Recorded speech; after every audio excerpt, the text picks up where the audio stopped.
మిత్రులందరికీ నమస్కారం. నిన్న భారతదేశ ప్రధానమంత్రికి అడ్వైజర్స్ ఇచ్చే economic advisory council EAC to prime minister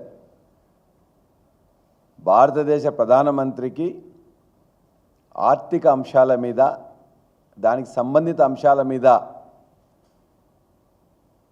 సూచనలు సలహాలు ఇచ్చే ఏదైతే అడ్వైజరీ కమిటీ ఉందో ఆ అడ్వైజరీ కమిటీ తాజా నివేదికని ఇవ్వడం జరిగింది. తాజా నివేదికలో ఈ రాష్ట్రంలో ఉండే రాష్ట్రాల యొక్క ఆర్థిక పురోగతి ఎలా ఉన్నది,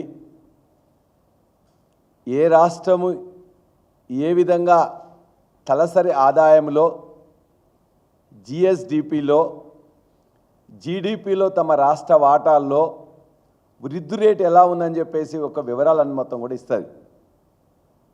చాలా సంతోషం కలిగించింది. ఈ యొక్క కమిటీ సభ్యులైన economic advisory council to prime minister సభ్యులైన డాక్టర్ బిబేక్ దేబ్రాయ్ అధ్యక్షులుగా, సంజీవ్ సన్యాల్ మెంబర్గా ఉన్న ఈ కమిటీ రిపోర్టు నివేదిక ఇచ్చిన తర్వాత నివేదిక చూస్తే అతి చిన్న రాష్ట్రం, భారతదేశంలో అత్యంత చిన్న రాష్ట్రం ఇవాళ మన యొక్క తెలంగాణ రాష్ట్రం. ఆ తెలంగాణ రాష్ట్రం భారతదేశంలో ఉండే అన్ని రాష్ట్రాలను కూడా తలదన్నే విధంగా అద్భుతంగా అన్నిట్లలో కూడా ఈ ఆర్థిక అంశాలకు సంబంధించిన అన్ని పారామీటర్స్లలో కూడా నెంబర్ 1గా తెలంగాణ రాష్ట్రం రావడం అంటే చాలా సంతోషంగా ఉంది. తెలంగాణ ఏర్పాటులో కీలక పాత్ర వహించిన నాటి టీఆర్ఎస్, నేటి బీఆర్ఎస్ ప్రభుత్వాలు రెండు కేసీఆర్ గారి నాయకత్వంలో చేసిన కృషి, అవలంబించిన విధానాలు, ఏదైతే పాలసీస్ రూపొందించిన పాలసీలు, వాటన్నిటి ఆధారంగానే అన్ని రంగాల్లో కూడా ఐటీ రంగం, వ్యవసాయ రంగం, పారిశ్రామిక రంగం, ఎంఎస్ఎంఈ రంగం, అన్ని రంగాల్లో కూడా ఇవాళ తెలంగాణ నెంబర్ 1గా ఇలా భారతదేశంలోనే ఉన్నది. ఇక్కడున్న ఈ 9 నెలల నుంచి వెళ్ళి పాలిస్తున్న కాంగ్రెస్ నాయకులు, ముఖ్యమంత్రి, ఆర్థిక మంత్రి, మిగతా వాళ్ళందరూ కూడా రోజు ఏడుపు కొట్టు మాటలే, ఏడుస్తూనే ఉంటారు. కేసీఆర్ గారి దగ్గర ఏదో అభివృద్ధి జరగలే, మేము మాత్రమే అభివృద్ధి చేస్తాం, రోజు అప్పుల్లో ఉన్నది, దివాలా తీసింది అనే చెప్పే ఏడుపు కొట్టు మాటలతో ఈ యొక్క తెలంగాణ రాష్ట్రాన్ని ఎక్కడికో తీసుకుపోదామని చెప్పేసి బ్రహ్మాండంగా నెంబర్ 1గా ఉన్న దాన్ని పాతాళానికి తీసుకుపోయే విధంగా వీళ్ళ యొక్క మాటలు, చేతలు. 10 నెలలైనా కూడా ఒక్క ఆలోచన విధానం కూడా ముందుకు రాలే, ఒక్క పాలసీ కూడా రూపొందించవల్లే, ఒక పెట్టుబడి కూడా రాలే. ఉన్న పెట్టుబడులందరూ కూడా పెట్టుబడిదారులు పోయేటందుకని చెప్పేసి వాళ్ళందరినీ భయపెట్టిస్తూ ఉన్నారు. మేము పాలసీలు రూపొందించి అద్భుతమైన కట్టడాలను నిర్మిస్తే ఇవాళ పాలసీలు లేకుండా ఇవాళ కట్టడాలు ఏదైతే కట్టినో కట్టిన కాబట్టి కూలగొట్టే పని చేస్తున్నారు. మేము కడితే వాళ్ళు కూలగొట్టడం, మేము నిర్మిస్తే వాటిని విధ్వంసం చేయడం, ఇదే పాలసీగా పెట్టుకున్నారు. ఇవాళ వాళ్ళు మాట్లాడుతున్నారు. అన్ని వివరాలు కూడా ఇవాళ ఇద్దరు ముఖ్యమంత్రులు మాట్లాడిందే మీ దగ్గరికి ఇలా తీసుకొస్తాం. ఇవాళ ఈ రాష్ట్రంలో ఉండే హైదరాబాద్ కానీ, రంగారెడ్డి కానీ, లేక గ్రామసీమల్లో ఉండే భూముల ధరలు ఏ విధంగా పెరిగినాయి 10 సంవత్సరాల్లో అంటే ఇద్దరు ముఖ్యమంత్రులు కూడా మాట్లాడుతూ వాళ్ళు ఏమన్నారో ఒక్కసారి మనం చూద్దాం. ఒకప్పుడు కృష్ణా గుంటూరులో 1 ఎకరం అమ్మితే తెలంగాణలో 10 ఎకరాలు కొనే పరిస్థితి ఉండే. ఇవాళ తెలంగాణలో 1 ఎకరం అమ్మితే కృష్ణా గుంటూరులో 100 ఎకరాలు కొనుక్కునే పరిస్థితి వచ్చింది. ఒకప్పుడు ఇక్కడుండే రైతాంగం 1 ఎకరా అమ్మి హైదరాబాద్ లో 4 ఎకరాలు 5 ఎకరాలు కొనేవారు. ఇప్పుడు హైదరాబాద్ లో 1 ఎకరా అమ్మితే ఇక్కడ 100 ఎకరాలు కొనే పరిస్థితికి వచ్చారు. ఎవరు కారణం దీనికి? మీరు చూశారు, ఇద్దరు కూడా ఈ రాష్ట్ర ముఖ్యమంత్రి ఆ రాష్ట్ర ముఖ్యమంత్రి ఒకటే మాట మాట్లాడుతున్నారు. తెలంగాణలో హైదరాబాద్లో లేకపోతే తెలంగాణలో 1 ఎకరం అమ్మితే ఇవాళ విజయవాడలో కానీ ఆంధ్రాలో కానీ 100 ఎకరాలు కొనే విధంగా ఉన్నది అనే మాట ఇద్దరు కూడా మాట్లాడుతున్నారంటే ఆ యొక్క ఎదుగుదలకు ఎవరు కారణం? కేసీఆర్ గారి ప్రభుత్వం కాదా అని చెప్పి మేము అడుగుతున్నాం. నిన్న ఇచ్చిన దానిలో కూడా క్లియర్గా ఇలా అన్ని పేపర్లలో కూడా వచ్చింది. ఇలా నమస్తే తెలంగాణలో, ఈనాడులో, ఇతర అన్ని పేపర్లలో కూడా వాళ్ళు మొత్తం కూడా వాళ్ళు చూపించారు ఏ విధంగా ఇవాళ విభజన తర్వాత తెలంగాణ ఏ విధంగా పురోభివృద్ధి చెందింది, అభివృద్ధి చెందింది, ఏ విధంగా రాకెట్ వేగంతో దూసుకెళ్ళిందని చెప్పారు. ఇవన్నీ కూడా తెలిసి కూడా కుంభకర్ణుల్లా నిద్రపోతూ పాలసీలు నిర్మించకుండా, పాలసీలు రూపొందించకుండా మాట్లాడుతున్నారు. మేము ఒకటే చెప్పదలుచుకున్నాం, ఇవాళ తలసరి ఆదాయంలో 2014-15లో 1,24,104 రూపాయలు ఉండే కేసీఆర్ గారి ప్రభుత్వం మొదటిసారి ఏర్పడిన రోజున. ఇవాళ 3,47,299. భారతదేశంలోనే నెంబర్ 1 తలసరి ఆదాయంలో తెలంగాణ నిలబెట్టింది కేసీఆర్ గారి ప్రభుత్వం తప్ప మరొకటి కాదు. ఇవాళ దేశంలో 1,83,236 ఉంటే వృద్ధి రేటు 193.6% ఎక్కువ. భారతదేశంలో ఉండే తలసరి ఆదాయం కంటే తెలంగాణ తలసరి ఆదాయము 193.6% ఎక్కువ. ఎట్లా సాధ్యమైంది? కేసీఆర్ గారి ప్రభుత్వ విధానాల వల్ల తప్ప మరొకటి కాదు. దేశ జీడిపిలో మన వాటా 2014-15లో 3.8%. కానీ ఇలా గర్వంగా చెప్తున్నాం, ఇవాళ ఖచ్చితంగా అది 4.9% పెరిగింది. 1 పాయింట్ పెరగడం అంటేనే చాలా ఎక్కువ. 3.8 నుండి 4.9కి కొత్త రాష్ట్రమైనా కూడా అద్భుతమైన పథకాలు తెచ్చి అద్భుతమైన పాలసీస్ వచ్చినాయి కాబట్టి ఈ జీడిపిలో మన వాటా అనేది పెరిగింది. అంతేకాకుండా జిఎస్డిపి ఆనాడు 2014-15లో 5.05 లక్షల కోట్ల విలువైనది ఉంటే ఇవాళ 14.64 లక్షల కోట్లు ఉన్నది. దరిదాపుగా ఇవాళ వృద్ధి రేటు కూడా దేశ వృద్ధి రేటు 8.4% ఉంటే మన వృద్ధి రేటు 11.4%. ఈ 10 సంవత్సరాల్లో కూడా దేశ వృద్ధి రేటు కంటే మనది 3, 4, 5, 10% పెరిగింది. అంటే తలసరి ఆదాయంలో నెంబర్ 1గా ఉన్నాం. జీడిపిలో మన రాష్ట్ర వాటాలో నెంబర్ 1గా ఉన్నాం. జిఎస్డిపిలో భారతదేశంలో తెలంగాణ రాష్ట్రం నెంబర్ 1గా ఉంది. జిఎస్డిపిలో వృద్ధి రేటులో నెంబర్గా ఉంది. మరి ఇంత బ్రహ్మాండంగా జరిగిన ఈ తెలంగాణని అప్పుల రాష్ట్రం, దివాలా తీసిన రాష్ట్రం, చేతగాని రాష్ట్రం, చేతగాని ఈ ప్రభుత్వం ఇలా చేతగాని మాటలు మాట్లాడుతుంది, దివాలా కోరు మాటలు మాట్లాడుతుంది. ఇది ఇప్పటికైనా తెలుసుకొని ఇప్పటికైనా తెలంగాణ రాష్ట్రం ఎక్కడుందో చెప్తే ఆ తెలంగాణ రాష్ట్రానికి ఇంత ఖచ్చితంగా బయట ఏమైనా కావాలంటే కూడా అప్పులు పుడతాయి. ఇప్పటికే 75,000 కోట్ల అప్పులు తీసుకొచ్చిండ్రు. మీరు అప్పులు తీసుకొచ్చి ఏమైనా కట్టినరా, ఏమైనా చేసినా అంటే ఏమి చేయలే. ఉన్నదాన్ని మొత్తం కూడా రోజుకి 2 సార్లు 3 సార్లు మొత్తం కూడా హెలికాప్టర్ తీసుకోను. ఈ మంత్రి హెలికాప్టర్ కావాలంటే ఆ మంత్రి హెలికాప్టర్. ఆయన 2 సార్లు పోయినట్టే నేను 4 సార్లు పోయినా. హెలికాప్టర్ల కోసం కొట్లాట.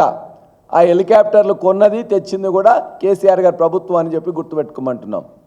ఇవాళ ఏం చేస్తున్నారు? ఖచ్చితంగా మేము చెప్తున్నాం, ఐటీ రంగంలో 3 లక్షల ఉద్యోగాలు ఉంటే ఇలా 10 లక్షల ఉద్యోగాలు అయినాయి. ఐటీ యొక్క ఏదైతే దాని మీద వచ్చే ఆనాడు 58,000 కోట్ల ఉత్పత్తుల విలువైనట్లయితే ఈ రోజున 2,50,000 కోట్ల విలువైంది. ఉద్యోగాల సంఖ్య పెరిగింది, సాఫ్ట్వేర్ యొక్క ఉత్పత్తుల విలువ పెరిగింది. ఇవాళ ఎంఎస్ఎంఈలో కూడా మీరు చూసిండ్రు, నిన్ననే ముఖ్యమంత్రి మిగతా మంత్రులందరూ కూడా చెప్పిండ్రు 10 సంవత్సరాలుగా ఏదైతే మేము చేసిన పాలసీ బేస్ అని చెప్పి తప్పనిసరిగా ఒప్పుకోవాల్సి వచ్చింది. కరోనా సమయంలో కూడా ఎంఎస్ఎంఈలు మిగతా రాష్ట్రాల్లో మూసేస్తే అతి తక్కువ మూతపడ్డది ఇలా తెలంగాణలే, అత్యంత ఎక్కువగా ఇతర రాష్ట్రాల్లో అయింది తప్ప ఇక్కడ కాదు. అంటే అన్ని రంగాల్లో అభివృద్ధి అనేది బ్రహ్మాండంగా జరిగింది కాబట్టే దేశ ఆర్థిక రంగంలో ప్రధాన పీఠికలో ప్రధాన భూమిక ఇలా తెలంగాణ రాష్ట్రం పోషిస్తుందంటే కేసీఆర్ గారి బీఆర్ఎస్ ప్రభుత్వ విధానాలు, నిర్ణయాలు, ఆలోచనలు అమలు చేయడం వలన ఆయన తప్ప మరొకటి కాదని చెప్పి మేము తెలియదలుచుకున్నాం. మీకు తెలిసి ఇలా వ్యవసాయ రంగంలో కూడా ఎంత విస్తీర్ణం జరిగింది. సాగు విస్తీర్ణంలో నెంబర్ 1, ఉత్పాదకతలో నెంబర్ 1, ఉత్పత్తిలో నెంబర్ 1. ఎట్లా సాధ్యమైంది? వ్యవసాయ విధానాలు రావడం వల్లనే. ఇవాళ రైతులందరినీ మొత్తం కూడా రాష్ట్రం మొత్తం మీద రైతులందరినీ కూడా అరెస్ట్ చేస్తూ ఉన్నారు. అన్ని పార్టీల నాయకులను, ఇలా కమ్యూనిస్టు పార్టీ నాయకులను, బీజేపీ నాయకులను, బీఆర్ఎస్ నాయకులను అందరినీ కూడా అరెస్ట్ చేస్తూ ఉన్నారు, హౌస్ అరెస్ట్ చేస్తూ ఉన్నారు. రైతులందరూ ఎవరికి వాళ్ళే రుణమాఫీ కానీ రైతులను ఒక గ్రూపు పెట్టుకొని 100-200 రూపాయలు వాళ్ళు కూడేసుకొని వాళ్ళే వచ్చిన టెక్నాలజీని ఉపయోగించుకొని వాళ్ళందరూ వస్తుంటే వాళ్ళందరిలో పోలీసు వాళ్ళందరినీ కూడా అరెస్ట్ చేయడం, చాలా చోట్ల లాఠీచార్జ్ చేయడం, ఇబ్బందులు పెట్టడం జరుగుతున్నది. రైతులు తెలియదక్కువలని చెప్పేసి మీరు భావించకండి. రైతులు కూడా టెక్నాలజీ ఉపయోగించడం వచ్చు. రైతు బిడ్డలు ఉన్నారు వాళ్ళని నేర్పడానికి. ఇవాళ మొత్తం కూడా వాళ్ళందరినీ బెదిరిస్తే, అదిరిస్తే, అరెస్ట్ చేస్తే, జైలుకి పంపిస్తే వెనకడిగేసేటోళ్ళు కాదు. మోడీనే 750 మంది రైతుల్ని చంపిన తర్వాత కూడా ఈ దేశ రైతులకు మొత్తం కూడా క్షమాపణ చెప్పిండు మోడీ. ఇవాళ ఈ రాష్ట్ర ప్రభుత్వం కూడా 9 నెలల్లో రైతుల ఉసురు పోసుకుంటున్నది. అనేక మంది ఆత్మహత్యలు చేసుకునే విధంగా వాళ్ళందరినీ నడిపిస్తున్నది. చెప్పిన ఒక్క పని కూడా ఇంతవరకు చేయలే. రుణమాఫీ చేస్తామని చెప్పేసి ఫోజులు కొట్టిండ్రు. ఏం చెప్పిండ్రు? ఇలా రుణమాఫీ గురించి ఖచ్చితంగా ఇవాళ వాళ్ళు చెప్పినవన్నీ కూడా చూసినట్లయితే రేవంత్ రెడ్డి ఆనాడు సభ్యులుగా ఉండి పిసిసి అధ్యక్షునిగా ఉండి అనేక ప్రమాణాలు చేసిండు. ఏం చెప్పిండు? రుణమాఫీ 2 లక్షలు ఖచ్చితంగా చేస్తామని చెప్పిండు. ప్రభుత్వం ఏర్పాటు చేసిన తర్వాత SLBC meeting, state level bankers committee meeting పెట్టి 40,000 కోట్ల అవసరం వస్తుంది అని చెప్పేసి మొత్తం అన్ని పేపర్లలో, అన్ని టీవీలలో, అన్ని చోట్ల కూడా వచ్చింది. కానీ వాళ్ళు ఏం చెప్తున్నాడు? డిసెంబర్ 9నే నేను చేస్తా అని చెప్పిండు. డిసెంబర్ 9నే నేను చేస్తా అని చెప్పిండు. మరి చేసిండా? మీరు ఇలా ఆయన మాట్లాడింది చూడండి. వినాలి. ఇవాళ రుణమాఫీ చేసిన వాళ్ళందరినీ నేను విజ్ఞప్తి చేస్తున్నా, ఎంబడే బ్యాంకు పోయి 2 లక్షలు తెచ్చుకోండి. జనవరిలో డిసెంబర్ 9 నాడు నేను రాగానే మాఫీ చేస్తాను. ఇవాళ చంద్రశేఖర్ రావు ఏమనుకుంటున్నా అంటే రుణమాఫీ చేసిన ఓట్లు నాకు పడతాయని. నేనేం చెప్తున్నా అంటే రుణమాఫీ అయిన వాళ్ళందరూ ఎంబడే పోయి మళ్ళీ 2 లక్షల రుణం తెచ్చుకోరి. డిసెంబర్ 9 నాడు నేను అవి మాఫీ చేస్తాను. కాబట్టి రైతులందరికీ నేను విజ్ఞప్తి చేస్తున్నా, ఎంబడే పోయి బ్యాంకు పోయి లోన్లు తెచ్చుకోరి. వచ్చిన ఎంబడే. అంతేకాదు వీళ్ళందరూ కూడా ఇంకా కన్ఫ్యూజ్ చేస్తూ ఉన్నారు. ఒక్కొక్క మాట ఒక్కొక్కరు మాట్లాడుతున్నారు. 40,000 కోట్ల రూపాయలు రుణమాఫీ కావాలని చెప్పేసి ఎస్ఎల్బిసి డిసైడ్ చేసింది. కానీ ఒక్కొక్క మంత్రి ఒక్కో విధంగా మాట్లాడుతున్నాడు. ఆ 40,000 కోట్లని క్యాబినెట్ తీర్మానం వచ్చేసరికి అది ఎంత వచ్చింది? 31,000 కోట్లు వచ్చింది. అది అసెంబ్లీలో బడ్జెట్ పెట్టే నాటికి 26,000 కోట్లకు దిగింది. తర్వాత 3 సార్లు ఒకేసారి నేను చేస్తాను ఫోజులు కొట్టి ఇవాళ 3 సార్లు చేసింది కూడా 17,000 కోట్లు. ఆ 17,000 కోట్లలో రైతులకు ఎంత చేరిందని చెప్పేసి బట్టి విక్రమార్క మాట్లాడితే వాళ్ళు చెప్పింది ఎంత? 7,500 కోట్లు. అంటే 40,000 కోట్లు ఉందని చెప్తావు, 31,000 కోట్లునేమో క్యాబినెట్లో తీర్మానం చేస్తారు, 26,000 కోట్లేమో బడ్జెట్లో పెడతారు. ఆ తర్వాత 17,000 కోట్లు బ్యాంకులో పంపించిన బీఆర్ఓలు ఇస్తారు. కానీ ఎస్ఎల్బిసి బ్యాంకులో మీటింగ్లో మళ్ళీ చెప్పింది 7,500 కోట్లు ముట్టినాయి అన్నారు. ఎందుకు ముట్టినాయి? మిగతా ఎందుకు ముట్టలే? అనేక అడ్డంకులు పెట్టినరు. ముఖ్యమంత్రి చెప్తాడు 2 లక్షలకు ఎక్కువ ఉన్న వాటిని కట్టండి అని చెప్తాడు. వ్యవసాయ శాఖ మంత్రి ఇప్పుడే కాదు మెల్లగా కట్టండి అని చెప్తాడు. నేను వాళ్ళు ఇచ్చింది కూడా మీకు నేను చూపిస్తా. 2 లక్షల పైన రుణమా ఉన్నవాళ్ళు 2 లక్షల పైన ఉన్న రుణాన్ని మీరు బ్యాంకులో చెల్లించండి. మీరు చెల్లించిన మరుక్షణం ఆ 2 లక్షల రూపాయలను కూడా మీ ఖాతాలో వేసే బాధ్యత మా ప్రభుత్వం తీసుకుంటుందని చెప్పి నేను ఆ రైతాంగానికి తెలియజేస్తున్నా. 2 లక్షల పైన ఉండేవాళ్ళు మనం చెప్పేదాకా కట్టొద్దని చెప్పారు. ఎప్పుడు మనం డబ్బులు రాగానే కట్టమంటే ఆ రోజు వాళ్ళకి అకౌంట్లో వేస్తారు. లేదా ఇప్పుడే కట్టి నేను కట్టి 10 రోజులు అవుతుంది నాకు ఏలేదు మమ్మల్ని చెప్తారు. ముఖ్యమంత్రి ఒక మాట మాట్లాడతాడు, వీళ్ళు ఒక మాట మాట్లాడతారు. 2 లక్షలు వేయండి, 2 లక్షల కంటే ఎక్కువ ఉంటే ఇమ్మీడియట్గా వేయండి అని చెప్పేసి ముఖ్యమంత్రి చెప్తాడు. వీళ్ళు మాత్రం ఇప్పుడే కాదని చెప్తారు. ఇవాళ కూడా వాళ్ళు ఎందుకు ఇవాళ ఇవన్నీ ఇబ్బందులు వచ్చినాయి? మేము ఇంతకుముందు చెప్పిందే మళ్ళా చెప్తున్నాం. 40,000 కోట్ల నుంచి వెళ్ళి 7,500 కోట్ల తీసుకొచ్చిండ్రు. 17,000 కోట్లు వేసినామని చెప్తున్నారు. 17,000 కోట్లు కూడా రాకపోవడానికి కారణం రేషన్ కార్డు అనేది ఒకటి అడ్డు పెట్టిండ్రు. రేషన్ కార్డులో వీళ్ళ పేర్లు లేవని, లేకపోతే పాస్బుక్లో వీళ్ళ పేర్లు లేవని, లేక వీళ్ళ ఇంట్లో ఒక ఉద్యోగస్తుడు ఉన్నాడని, లేక వీళ్ళ ఇంట్లో ఒక పింఛన్దారుడు ఉందని, లేక వీళ్ళ ఇంట్లో ఆధార్ కార్డు తప్పుపడ్డదని, లేకపోయినట్లయితే పిఎం కిసాన్ నిబంధనలు ఉన్నాయని చెప్పి, లేకపోతే ఒక ఇంట్లోనే ఆల్రెడీ ఒకరికి వచ్చిందని, 2 లక్షల కంటే ఎక్కువ అయిందని చెప్పి రకరకాల కారణాల రీత్యా ఇవాళ 35-40% మంది రైతులకు కూడా రుణమాఫీ అందలే. మీరు చెప్పిన విధంగా 2 లక్షల రూపాయలు రాలే. కేసీఆర్ గారు 2014లో ప్రభుత్వం వచ్చినప్పుడు 1 లక్ష రూపాయలు చేస్తా అన్నాడు. ఆనాడే 16,144 కోట్లు చేసిండ్రు. 35 లక్షల మంది రైతులకు ఆనాడు చేసిండ్రు. రెండోసారి 2018లో మళ్ళా ముఖ్యమంత్రి గారు కేసీఆర్ గారు ముఖ్యమంత్రిగా ఉన్నప్పుడు రెండోసారి అయినప్పుడు 20,000 కోట్ల అవసరం ఉంటే 1,00,000 రుణమాఫీ చేస్తేనే 19,000 చిల్ల అంటే దరిదాపుగా 20,000 కోట్లు కావాల్సి ఉండే. కానీ 12,000 కోట్లు చేసి 8,000 కోట్లు పెడితే మీ మంత్రులే మొత్తం కూడా తీసుకోవడం జరిగింది. కాబట్టి 1,00,000 కోసమే రుణమాఫీ చేస్తే మొదటిసారి 16,000 కోట్లు, రెండోసారి 19,000 కోట్లు అయితే 2 లక్షల రుణమాఫీకి 17,000 కోట్లు అయితే అని చెప్పేసి పదే అబద్ధాలు మాట్లాడుతున్నారు, అవాస్తవాలు మాట్లాడుతున్నారు, బూతులు మాట్లాడుతూ ఉన్నారు, బెదిరిస్తూ ఉన్నారు, అదిరిస్తూ ఉన్నారు. ఇలా నువ్వు బెదిరించినా అదిరించినా వాళ్ళ అకౌంట్లో పడ్డదా లేదా అని చెప్పిన తర్వాతనే ఇలా రైతులందరూ కూడా హైదరాబాద్కి నువ్వు అనుకునే మేం కట్టిన ప్రగతి భవన్, నువ్వు పేరు మార్చిన ప్రజాభవన్కి ఇవాళ వాళ్ళందరూ కూడా వస్తుంటే ఇలా పోలీసులు వాళ్ళ మీద దండెత్తిండ్రు, అరెస్టులు చేసిండ్రు, ఇబ్బందులు పెడుతున్నారు. ఈ ప్రభుత్వాన్ని మేము డిమాండ్ చేస్తున్నాం, వెంటనే ఎవరైతే రైతుల్ని మొత్తం కూడా ఆదిలాబాద్ నుంచి వెళ్ళి భద్రాచలం వరకు, ఇటువైపు ఆలంపూర్ నుంచి వెళ్ళి రంగారెడ్డి జిల్లా వరకు మొత్తం కూడా అరెస్ట్ చేసిన రైతులందరినీ వెంటనే విడుదల చేయాలి, బేషరతుగా విడుదల చేయాలి. వాళ్ళని ఇబ్బందులు పెట్టొద్దు. రుణమాఫీ రాలేదని చెప్పేసి వాళ్ళ యొక్క కడుపు మండి వాళ్ళు వస్తున్నారు తప్ప మరొకటి కాదు. ఏ రాజకీయ పార్టీ వాళ్ళ వెనుక లేదు, ఏ సంఘం వాళ్ళ వెనుక లేదు. ఎవరికి వాళ్ళు 200 రూపాయలు 100 రూపాయలు కూడేసుకొని మంచినీళ్ళ కోసం మిగతా దానికోసం వాళ్ళు ఏర్పాటు చేసుకొని వస్తున్న రైతులందరినీ కూడా ఇవాళ వాళ్ళ ఐక్యమై వస్తుంటే, మీకు వాళ్ళ కడుపు మండి వస్తుంటే, వాళ్ళ యొక్క రుణమాఫీ కాకుండా వస్తుంటే వాళ్ళ మీద దాడి చేయడం సరైనది కాదు. రైతుల యొక్క ఉసురు మీకు తగులుతుందని చెప్పేసి కూడా మేము హెచ్చరిస్తూ ఉన్నాం. కాబట్టి వెంటనే ఏదైతే రుణమాఫీ 2 లక్షలు అని చెప్పి నమ్మబలికినరో అది ఖచ్చితంగా చేయాలని చెప్పేసి అడుగుతున్నాం. ఇక రైతు బంధు గురించి మాట్లాడినరు. ఏం మాట్లాడినరు? రైతు బంధు ఖచ్చితంగా చేస్తామని చెప్పిండ్రు. మరి చేసిండ్రా? రైతు బంధు 10,000 రూపాయలే ఇస్తాను కేసీఆర్, మేము 15,000 రూపాయలు ఇస్తా అని చెప్పి వరంగల్ డిక్లరేషన్లో చెప్పిండ్రు. ఇచ్చిండ్రా? ఇవాళ జూను, జూలై, ఆగస్టు, సెప్టెంబర్ ఇది వానాకాలం పంట సీజన్. 4 నెలల్లో జూన్ మొదటి వారం నుంచి వెళ్ళి సెప్టెంబర్ వరకు ఒక వారం అటు ఇటు అయినా కూడా ఇది 4 నెలలు. ఈ 4 నెలల్లో కేసీఆర్ గారి ప్రభుత్వం రైతు బంధు ప్రవేశపెట్టిన తర్వాత ప్రతి సంవత్సరం కూడా ప్రతి ఒక నెల రోజుల లోపలనే మొత్తం కూడా రైతు బంధు వేసేవాళ్ళు.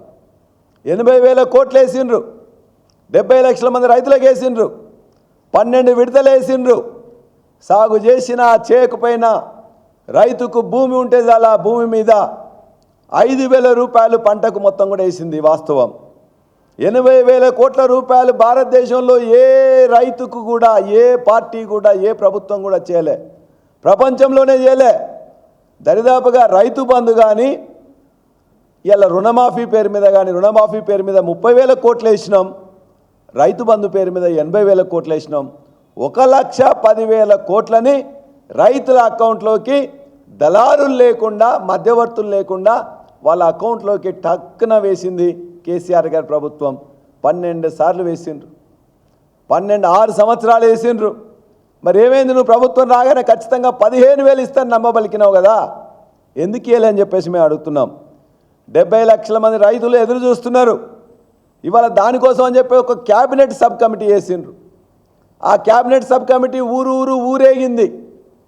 5 ఎకరాలకు ఇవ్వాలన్నా, 3 ఎకరాలకు ఇవ్వాలన్నా, 10 ఎకరాలకు ఇవ్వాలన్నా, గుట్టలకు ఇచ్చిండ్రా, చెట్లకు ఇచ్చిండ్రా, ఎస్సీలకు ఇచ్చిండ్రా, బీసీలకు ఇచ్చిండ్రా, ఇది మొత్తం కూడా వాళ్ళతోనూ వీళ్ళతోనూ మాట్లాడి ఓ హెలికాప్టర్ తీసుకొని ఊరేగి చివరికి ఇప్పటిదాకా కూడా క్యాబినెట్ సబ్ కమిటీని చెప్పలే.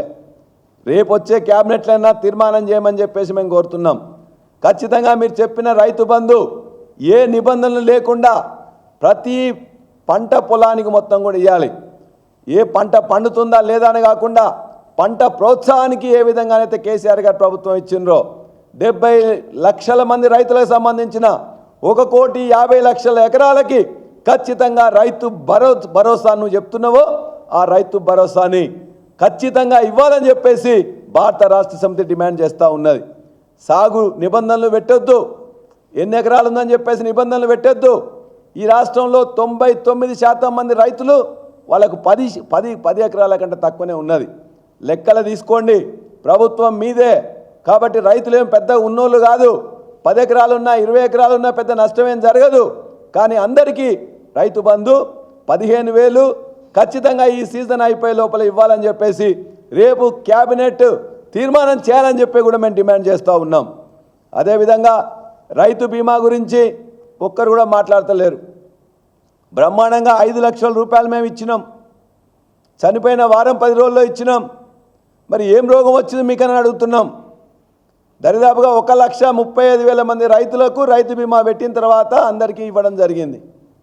ఎక్కడ కూడా ఇబ్బందులు లేకుండా డైరెక్ట్గా వాళ్ళ అకౌంట్లోకి వెళ్ళిపోయింది మొత్తం పైసలు 5 లక్షల రూపాయలు. ఎందుకు ఇట్లే? ఇంకేం చెప్పిండ్రు? రైతులే కాదు రైతులతో పాటు కౌలు రైతులకు కూడా ఇస్తామని చెప్పారు. కౌలు రైతులకే కాకుండా ఇంకా రైతు కూలీలకు కూడా ఇస్తామని చెప్పారు.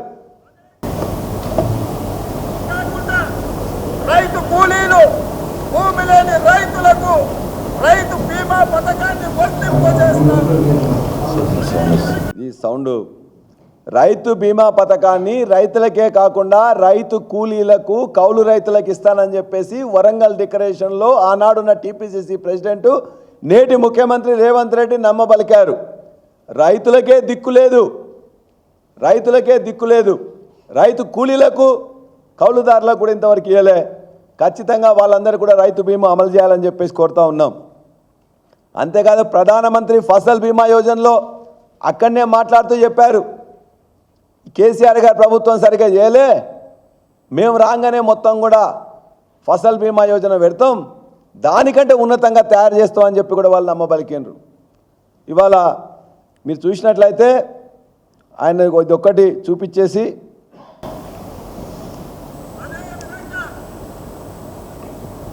రైతులపై భారం లేకుండా మెరుగైన పంటల బీమా పథకాన్ని తెచ్చి ప్రకృతి విపత్తుల వల్లనో మరో కారణంగానో పంట నష్టం జరిగితే చాలా వేగంగా నష్టాన్ని అంచనా వేయించి ప్రతి రైతుకు నష్టపరిహారం అందేలా చర్యలు చేపడతాం అని ఏం చెప్తున్నాడు? రైతులకే కాకుండా రైతు కూలీలకు కౌలుదారులకు అది ఇస్తున్నతో పాటు ఇక్కడ మెరుగైన పంట పథకం ఇస్తా అని చెప్పాను. కేసీఆర్ గారు ప్రభుత్వం ఉన్నప్పుడు 4 సంవత్సరాల్లో దరిదాపుగా 2016 నుంచి 2020 వరకు 2,415 కోట్లు ప్రీమియం చెల్లించినాం. అందులో మనకు వచ్చింది ఎంత? 1,871 కోట్లు మాత్రమే మనకు వచ్చింది.